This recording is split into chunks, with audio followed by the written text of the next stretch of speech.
리더십 트렌드를 키워드를 주도하고 있다. 이런 저만의 그런 자부심을 좀 갖고 있습니다. 자, 2026년 그러니까 이제 내년이에요. 리더십 트렌드를 트랜스폼 스퀘어라는 이렇게 약어로 발표를 하셨더라고요. 핵심은 기술과 인간의 통합. 이게 전체적인 그런 키워드의 본류라고 볼 수 있는 거죠. 자, 그렇다면 이제 10가지를 제시해 주셨는데 그 중에서 HR 쪽에서 가장 좀 관심을 가져야 할 키워드는 뭐가 있을까요? 안녕하세요. 언토리TV 민수경입니다. 네, 안녕하세요. 반갑습니다.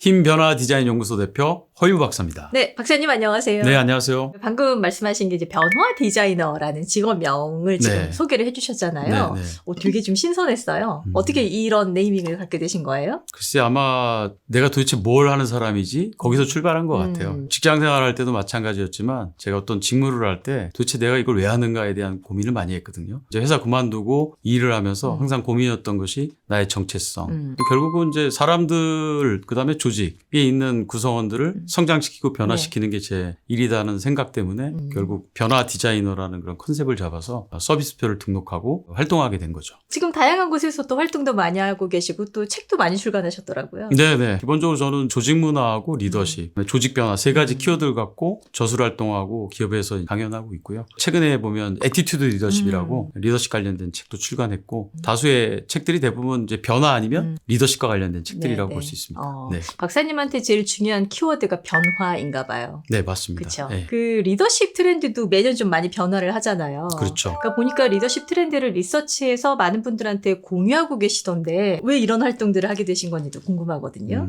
되게 중요한 질문 해주셨는데요. 일단 첫 번째는 리더십이라는 게 항상 상황하고 환경하고 그리고 구성원의 태도와 역량에 따라 상황 대응적이잖아요. 그렇죠. 그러니까 매년 어쨌든 상황들이 바뀌죠. 기업을 둘러싼 환경, 구성원들의 욕구 이런 것들이 변화하는데 그것에 맞춰서 뭔가 리더십도 변화해야 된다는 게 기본적인 생각이고요. 그다음에 또 하나 이제 공유의 가치를 제가 되게 중요하게 생각해요. 그러니까 공유는 힘이라고 생각하는데 그래서 공유하기 위해서 제가 뭔가 또 R&D를 해야 되잖아요. 거기서 제 성장이 일어나는 거고 HRD 담당자라든지 또 이 기업 교육에서 활동하는 분들과 이런 걸 공유하면서 그들도 성장할 수 있는 윈윈의 기회라고 생각하기 때문에 매년 그거를 하고 있습니다. 지금 네. 몇 년 정도 되신 거예요? 벌써 한 5년 됐는데요. 5년을 매번 그렇게 공부하셔서 예. 분석하셔서 그렇죠. 다른 사람들한테 공유하시고 예, 맞습니다. 예. 되게 좀 재밌기도 하고 보람도 있고 그럴 것 같아요. 네, 아주 특별한 건 아니지만 리더십 트렌드를 키워드를 주도하고 있다.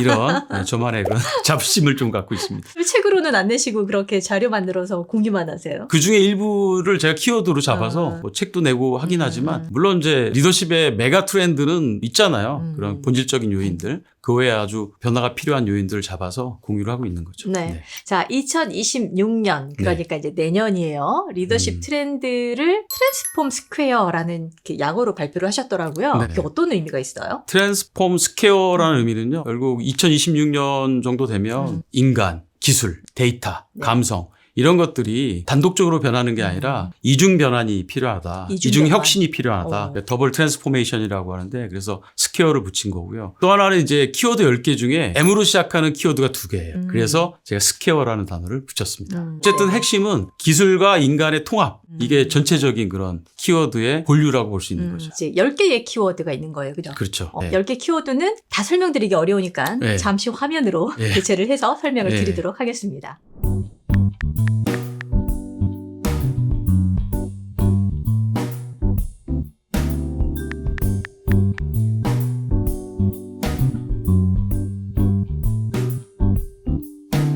네, 이제 방금 설명하셨던 것처럼 인간과 기술이 함께 성장하는 리더십이 2026년 리더십의 이제 주요 메시지다 이렇게 네. 말씀을 해주셨는데 자, 그렇다면 이제 10가지를 제시해 주셨는데 그 중에서 HR 쪽에서 가장 좀 관심을 가져야 할 키워드는 뭐가 있을까요? 글쎄요, 뭐 10개 다 중요하긴 한데 좀 특히 관심을 가져야 될 첫 번째 키워드가 테크놀로지 인테그레이티드 리더십이거든요. 네네. 즉 AI 통합 리더십이라고 하는데요. AI는 이제 단순한 기술이 아닌 것 같아요. 결국 리더의 어떤 사고방식과 의사결정 구조를 바꾸는 동반자 역할을 하고 있다.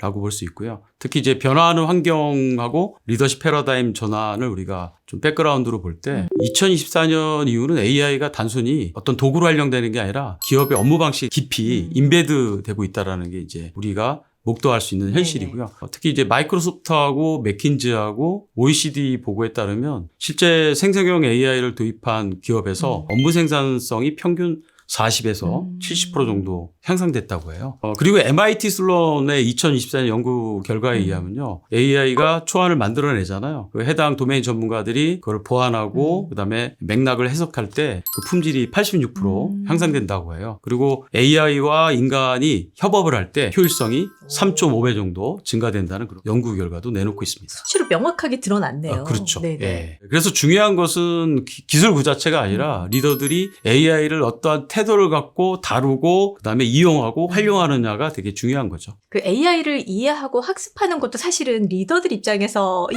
변화 따라가는 거 너무 힘들어라는 분들이 계시기도 할 텐데 지금 리더십의 변화까지 필요하다는 말씀을 해주신 거잖아요. 네. 되게 부담스러워하실 것 같은데요. 그렇죠. 부담스럽죠. 조직 관리도 힘든데 이제 AI까지 관심을 가져야 되니까. 네네. 근데 어쨌든 AI가 리더들에게 많은 도움을 주고 있죠. 그래서 과거의 리더가 뭔가 계속 학습하고 지식을 알아야 되는 그런 역할, 알려줘야 되는 역할이라면 지금은 그것을 어떻게 해석하고 사람들과 연결시킬 거냐. 거기에 대해 이제 방점을 두는 게 역할의 중요한 변화라고 볼 수 있는 것 같습니다. 네네. 그러니까 단순히 그냥 이걸 어떻게 쓰냐를 혼자 학습하는 게 아니라 이걸 어떻게 서로 연결시키고 같이 성장하는 도구로 활용할 것이냐. 이게 그렇죠. 좀 리더가 가져야 되는 어떤 네. 마인드나 태도라는 그렇죠. 거죠. AI가 이제 데이터를 만들어내잖아요. 네. 분석하고. 근데 우리 이제 주식 투자하면 AI한테 물어보면 결국 판단은 사야 되냐 말아야 되냐 내가 해야 되잖아요. 그쵸. 그런 것처럼 리더들이 AI를 통해서 빨리 초안을 만들어내고 그 데이터를 기반으로 자기가 직관적인 균형, 그다음에 판단력을 발휘하는 거. 그래서 결국 데이터 사고와 인간 중심의 의사결정의 융합으로 우리가 트랜스퍼하는 것이 더 중요하다고 볼 수 있겠죠. 네. 그러면 이제 HR에서 이런 변화에 어떤 식으로 좀 보조를 맞추면 좋을까요? HR이 변화의 중심에 서야 될 것 같아요. 아무래도 사람과 AI를 연결하는 건 사람의 강점을 더 잘 이해하고 있는 HR이 훨씬 더 주도할 수 있는 능력이 있는 것 같거든요. 네. AI를 사람을 대체하는 방법이 아니라 사람이 갖고 있는 전문성을 더 증폭시키는 측면에서 HR이 그런 것들을 주도해야 되고요. 그런 측면에서 HR은 사람들의 강점을 더 잘 이해할 수 있잖아요. 그리고 또 하나는 현업에서 어떤 문제를 AI로 해결할 건지 그래서 AI 전체 거버넌스에 현업의 전문가들을 참여시키는 것도 또 HR의 중요한 역할 중에 하나라고 볼 수 있죠.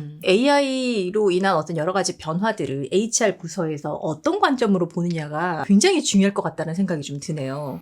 요즘에 이제 그게 되게 중요하게 여겨지고 있는데요. 네. 과연 도메인 전문가들, 고경력자들 이분들이 조직 내에서 어떤 역할을 할 건가 생각해 본다면 결국 그들의 어떤 경험적 통찰, 맥락 이해 능력을 잘 접목시키도록 HR이 그걸 연결시켜야 된다는 거거든요. 그게 되게 중요한 것 같아요. 네네. 보면 리더급들이 보통 40대, 50대들이 좀 많이 있잖아요. 네네. 이분들은 어떻게 보면 굉장히 많은 경험과 노하우를 갖고 있기 때문에 아까 말씀하셨던 뭐 품질 관리자, 품질 네. 감독자 뭐 이런 네. 역할을 좀 충분히 해낼 수 있지 않을까 싶거든요. 네, 그래서 그렇죠. 어떤 식으로 좀 접근을 하면 좋을까요? 요즘 친구들을 어떻게 보면 디지털 네이티브라고 하잖아요. 그쵸. 도구를 잘 사용하잖아요. 디지털 도구들을. 근데 기존에 40대 후반, 50대에 있는 분들은 그런 거에서 좀 뒤처지잖아요. 근데 그들이 갖고 있는 그 경험들, 전문성 이런 것들을 좀 조직 내에서 잘 활용하기 위해서는 약간 새로운 관점이 필요한데 그걸 약간 이렇게 표현하면 좋을 것 같아요. 디지털 멘토십, 디지털 멘토로서의 역할. 네네. 그래서 초안을 빨리 만들어내고 그런 것들 품질을 검사하고 그 과정에서 그 맥락을 이해하고 승인하고 마지막으로 이제 AI를 통한 그런 성과를 만들어내는 20%를 완성하는 데 있어서 그 40, 50대들의 어떤 그 전문성이 되게 중요하지 않을까 생각이 들어요. 젊은 세대들이 굉장히 빠르게 학습하고 또 새로운 걸 잘 만들어내고 네. 근데 그게